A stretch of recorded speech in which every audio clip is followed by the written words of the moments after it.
तुरंत फंगस लग जाएगी। तो आप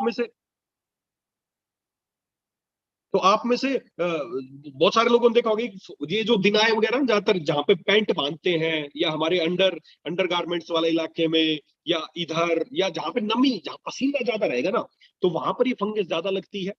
इसको बोलते हैं दिनाय। और दिनाय में भी क्या है इसका भाई इसका समाधान क्या है कि आप बाहर से बाजार में बहुत तरह की ट्यूब आती है, एंटी फंगल ट्यूब लगाओगे। इस फंगस की खास बात क्या है, इस बीमारी से बहुत लोग त्रस्त है, बहुत लोग परेशान है इस बीमारी से। दिनाय वाली बीमारी से खुजाते रहते हैं, सालों बीत जाते हैं, ठीक नहीं होती। क्यों? क्योंकि ये फंगस है ना, फंगस जल्दी मरती नहीं है। फंगस एक परजीवी है, ये बहुत बहुत मुश्किल, जहां एक बार ये लग जाती है ना, इसको बहुत मुश्किल से इसको शरीर से हटाया जा सकता है। और परजीवी वहीं पर लगता है जिसका शरीर, देखिए सीधा सा संबंध है, फंगस उसी को जो हमारे डैंड्रफ होता है ना, डैंड्रफ, yes. रूसी डैंड्रफ, ये भी एक फंगस है, ये भी एक फंगस है। जो चमड़ी पे जो दिनाय होता है वो भी एक फंगस है। ज्यादातर स्किन डिजीज में 90% फंगस ही रोल करती है, अदा करती है। तो ये परजीवी उसी के शरीर पे अपना अटैक करते हैं जिसका शरीर कमजोर है। yes. जिसके किसी भी वजह से उसका शरीर अगर कमजोर है ना, तो उस पर ये परजीवी चिपक जाएगी और उसके शरीर पोषण लेने लगेगी, उसको उसके शरीर पे चिपक जाएगी और जल्दी जाएगी नहीं। फंगस भी, डैंड्रफ किसी को हो जाता है ना, जल्दी जाता नहीं है। तो जहां पे भी किसी को दिनाय है या डैंड्रफ है या कोई भी इस तरह की स्किन डिजीज, तो समझ लो उसका शरीर अंदर से कमजोर है, तभी उसमें परजीवी लग पाए हैं। नहीं तो अगर कोई स्वस्थ व्यक्ति होगा, जिसका शरीर स्वस्थ होगा ना, जिसमें प्रॉपर जिसकी इम्यूनिटी होगी, उसको कभी भी फंगस नहीं लग सकती, उसके शरीर में फंगस टिक ही नहीं सकती। yes. तो पहली बात तो इसमें दो तरीके से इलाज करना पड़ेगा। पहली बात तो शरीर को अंदर से मजबूत करना पड़ेगा ताकि फंगस जो है आप पे अटैक ना कर सके, आपको प्रभाव ना पहुंचा सके। तो उसके लिए आपको क्या करना पड़ेगा, अपनी इम्यूनिटी को स्ट्रॉन्ग करने की चीजें, अपने शरीर को स्ट्रॉन्ग पोषण के लिए कुछ लेना पड़ेगा। उसके लिए आप अलेक्स पावर ले सकते हैं, सुपर बेरी ले सकते हैं और व्हीट ग्रास इसमें सबसे रामबाण चीज है। क्यों? क्योंकि पोषण के लिए इस धरती का सबसे बेहतरीन चीज है।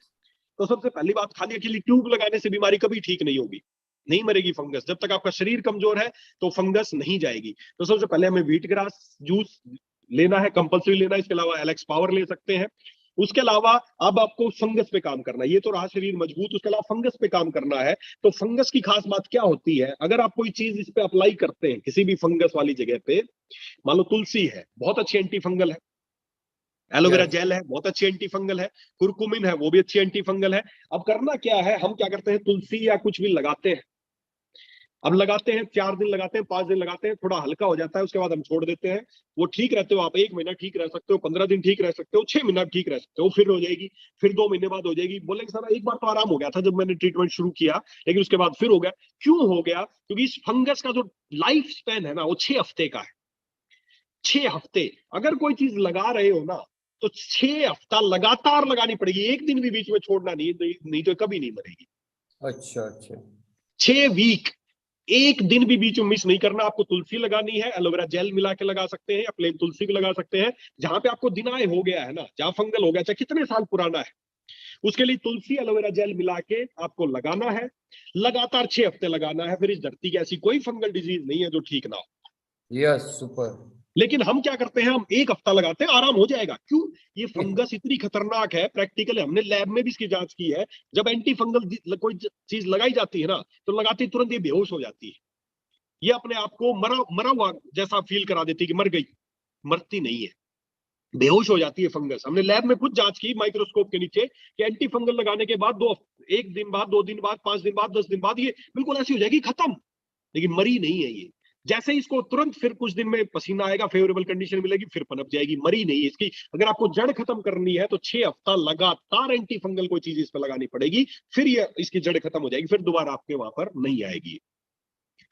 तो दोनों तरीके से वार करना पड़ेगा, अंदर से शरीर को मजबूत कर दो और इस पर बाहर से फंगस के लिए काम करो, तो दिनाय जैसी बीमारी 100% ठीक हो सकती है इसका। और इसके लिए और कोई कोई समाधान नहीं है, आपको फंगल एंटी फंगल चीजें लेनी पड़ेगी, शरीर को मजबूत करना पड़ेगा। इसके लिए आप अंदर से जैसे कुरकुमिन लेना है, व्हीट ग्रास लेना है, एलेक्स पावर लेना है। इसके अलावा नीम टैबलेट जो कि अपने आप में एंटी फंगल है, वो आप ले सकते हो, ब्लड प्योर सिरप, बस ये चीजें आपको लेनी है।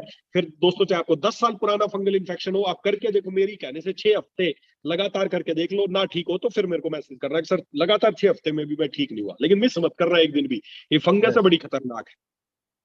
बिल्कुल बिल्कुल। इसमें क्लियर है एलर्जिक जी? जूस भी चल सकता है सर ना? हाँ, अब मैं बता रहा हूँ दूसरी चीजें।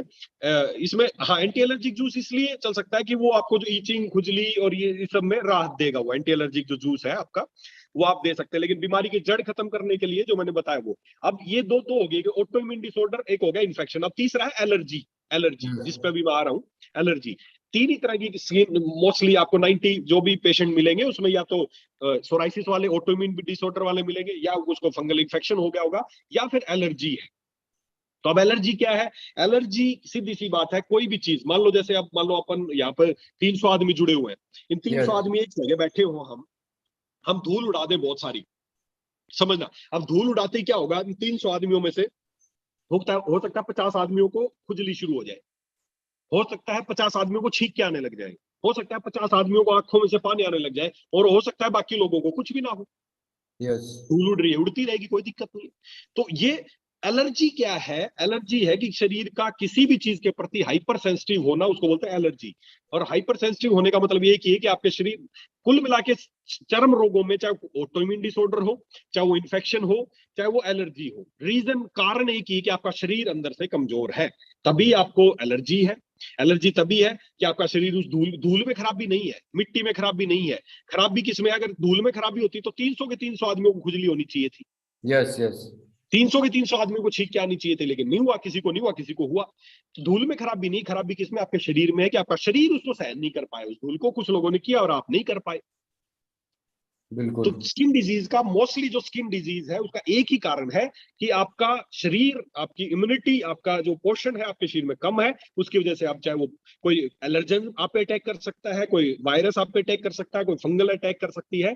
तो इसमें जो स्पेशली एलर्जिक जो रिएक्शंस है, जब आपको, इसमें क्या होगा, जब कोई भी एलर्जी, आपको पता भी नहीं चलेगा कि किसी से एलर्जी हुई शरीर को, वो जब भी आपके संपर्क में आएगी तो आपको लाल लाल वो दफोड़े से हो जाएंगे, खुजली शुरू हो जाएगी, है ना। थोड़ी देर में अपने आप ठीक भी हो जाएंगे, 2-4 घंटे में।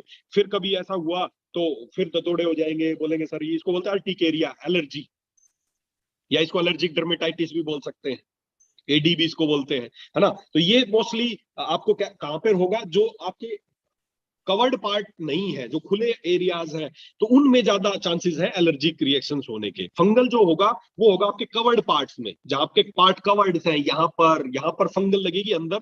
और जो एलर्जी होगी वो जो आपके खुले हुए पार्ट है, जहां एलर्जी आपको बाहर से आएगी, तो जहां टच करेगी वहां पर आपको एलर्जी रिएक्शंस आपको यस मिलेंगी। जी। और इसके अलावा एक एक और आपको एक चीज बता दूं, एक एक इन सब के अलावा भी एक, मेरे पास काफी सारे पेशेंट आते हैं और वो बहुत क्रोनिक हो जाते हैं, और लोग उनको एलर्जी की दवाई देते रहते हैं, दिनाई की दवाई देते रहते हैं। एक और बीमारी है स्किन डिजीज की, जिसका नाम है खाज, खुजली।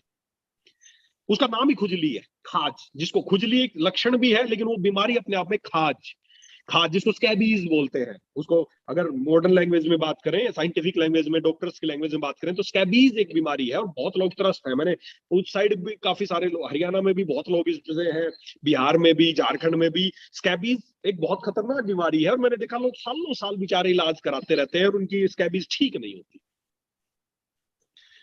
क्या है स्कैबीज? स्कैबीज क्या होगा? ऐसे पेशेंट क्या बताएंगे, जो उनका जो ये अंडर अंडरगारमेंट्स वाला जो पार्ट है, जो उनका जो जो अंडरगारमेंट के पास जो उनका सैक्रोटम रीजन है, या वहां पर क्या होगा, खुजली होगी, उनको छोटे छोटे दाने बन जाएंगे। और स्पेशली वो लोग क्या बताएंगे, एक ही लक्षण, उससे आप समझ जाना उसको एलर्जी है या क्या है। उनसे पूछना खुजली कब होती है, बोलेंगे सर रात को ज्यादा होती है, बस। एक ही बोलेंगे सर रात को जैसे ही घर जाता हूँ, कपड़े निकालता हूँ, उसके बाद खुजली शुरू होती है, तो समझ जाना स्कैबीज है, बस। और कुछ नहीं करना, इसी लक्षण से। और लोग इसका इलाज कराते, मैंने इतने लोग देखे हैं जो बोलेंगे जी 4 साल से, 5 साल से, 10 साल से इलाज करा रहा हूँ, एलर्जी है ठीक नहीं हो रही। लोग डायग्नोज नहीं कर पा रहे स्कैबीज को। स्कैबीज का एक ही लक्षण मैंने आपको बता दिया पहचानने का। मैं पूछना भाई साहब, वो बोले जी खुजली होती है, कहाँ होती है? वो बोलेगा जी यहाँ होती है, छोटे छोटे दाने हो गए हैं गोले गोले, यहाँ होती है, और रात को ही ज्यादा होती है, बस। पकड़ में आ गई बीमारी, स्कैबीज है। फिर एक लक्षण और पूछना कि घर में और किस किस को है। अगर वो शादीशुदा है तो पक्का वो बोलेगा जी पत्नी को भी है, बच्चों को भी है, माँ बाप को भी हो सकता है। या हॉस्टल में रहता है तो बोलेंगे सर कई लड़कों को थी, मेरे को भी हो गई। कोई पुलिस में है, तो मेरे पास ऐसे बहुत पेशेंट आते हैं, बोले जी पुलिस में हूँ, वहां इकट्ठे रहते हैं सारे लोग, तो एक को हुई थी सबको हो गई। ये आपस में फैलने वाली बीमारी स्कैबीज। और ज्यादा बीमारी आपस में फैलती नहीं है जो मैंने पहले बताई, लेकिन स्कैबीज है आपस में फैलती है और इसमें खुजली होती है और रात को खुजली होती है। बस ये दो ही चीज पता कर लेना कि किससे हुई। कोई बोलेगा जी मेरे पड़ोस में एक बच्चे को थी, मैं उसके साथ खेलता था और मेरे को भी हो गई, या मेरी वाइफ को पहले हुई थी अब मेरे को हो गई। ऐसे घर में सारे लोगों को फैल जाती है ये स्कैबीज। परेशान रहते हैं लोग बेचारे, खुजा खुजा के रात को खून निकाल लेते हैं, खुजा खुजा के, खुजली कम नहीं होती। तो इसमें क्या होता है, इसमें एक स्कैबीज का एक पैरासाइट होता है, एक जीवाणु होता है छोटा सा, और वो स्किन के नीचे ही घुसा रहता है। कितना खास जीवाणु है वो, स्किन के नीचे ही गुफा बना के रहता है। और जैसे ही शाम होती है ना, अंधेरा होता है, वो बाहर निकल आता है और खुजली शुरू कर देता है। दिन में कुछ नहीं करता वो। जैसे आप कपड़े निकालोगे रात को, अपने घर पे जाओगे, सोओगे, उस समय वो साला बाहर निकलता है और खुजली शुरू कर देता है। छोटी छोटी गुफा बना के रहता है स्किन के नीचे, बुर्रोज बोलते हैं उनको, गुफा, स्कैबीज की गुफा होती है वो। तो इसका क्या करना है, अगर इसको ठीक करना है ना, तो एक ही बात है, जब ये रात को बाहर निकलता है ना, उस समय इस पर अटैक करना पड़ेगा आपको, नहीं तो दिन में नहीं मरेगा ये।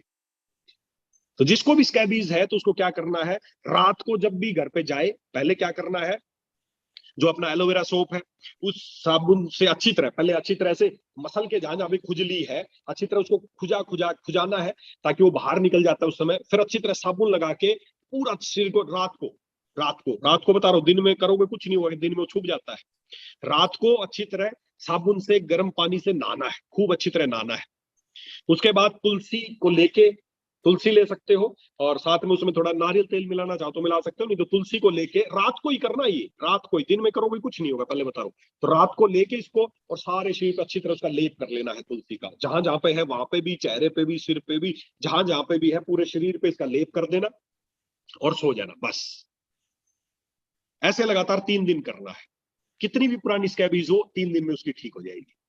लेकिन एक चीज और साथ में करनी पड़ेगी, आपने उसको कीटाणु को मार दिया, अब ये कीटाणु क्या होता है, जो उसका जीवाणु होता है उसका खुजली का, अब वो क्या करता है, वो आपके बिस्तरों में भी है, वो आपके कपड़ों में भी है, आपके हर जगह है। अगर आपने शरीर से मार दिया, उन्हीं कपड़ों में कल फिर सोओगे, फिर से हो जाएगा, इसीलिए ठीक नहीं होती।